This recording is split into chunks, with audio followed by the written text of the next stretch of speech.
श्री सुखदेव जी बोले, हे राजा परीक्षित, यमदूतों के वचनों को सुनकर श्री हरि नारायण के पार्षद बोले, धर्मराज के दरबार में अन्याय होता है, क्योंकि उनके दूत निरपराध साधु संतों को कष्ट पहुंचाते हैं। अजामिल जैसे धर्मात्मा के साथ दुर्व्यवहार करते हुए घसीट रहे हैं। जब पाप एवं पुण्य का वृत्तांत जानकर भी धर्मराज अन्याय करेंगे तो मृत्यु लोक के प्राणी किसका सहारा लेंगे? हे यमदूतों, तुम लोग नहीं जानते कि जिस मनुष्य ने जानकर अथवा अनजाने में भूल कर या हंसी में भी भगवान का नाम ले लिया, उसे स्वर्ण चोरी, गौ एवं ब्राह्मण हत्या पर, स्त्री संभोग तथा शराब पीने जैसे पाप से मुक्ति मिल जाती है। और अजामिल ने तो मृत्यु के समय बारंबार नारायण नारायण कहकर पुकारा था। इसके कई जन्मों के पाप छूट गए और यह बैकुंठ धाम जाने का पात्र हुआ। प्रभु के नाम का स्मरण करने के बाद इसने कोई पाप कर्म नहीं किया, अतः यह दंड का भागी नहीं है। जैसी सिद्धि भगवान के नाम का स्मरण करने से होती है, वैसी सिद्धि और किसी तरह नहीं प्राप्त होती।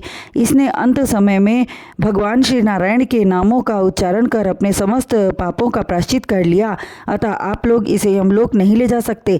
इस प्रकार के वचन कहकर श्री नारायण के पार्षदों ने यमदूतों से अजामिल को बचा लिया। यमदूतों के वापस चले जाने के बाद पार्षद गण भी चले गए। तब अजामिल मन ही मन स्वयं को धिक्कार कर कहने लगा कि ब्राह्मण कुल में जन्म लेकर मैंने पाप कर्म किया। मुझे सा अभागा संपूर्ण जगत में कोई न होगा।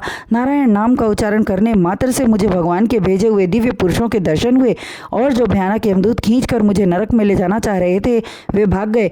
अब मैं जीवन भर उत्तम कर्म करूंगा और भगवान श्री हरि नारायण के चरणार बिंदों का ध्यान करके अपना परलोक सुधारूंगा। अजामिल का मन मोहमाया से विरक्त हो गया और वह हरिद्वार चला गया और पूर्ण श्रद्धा एवं भक्ति से भगवान का ध्यान करने लगा।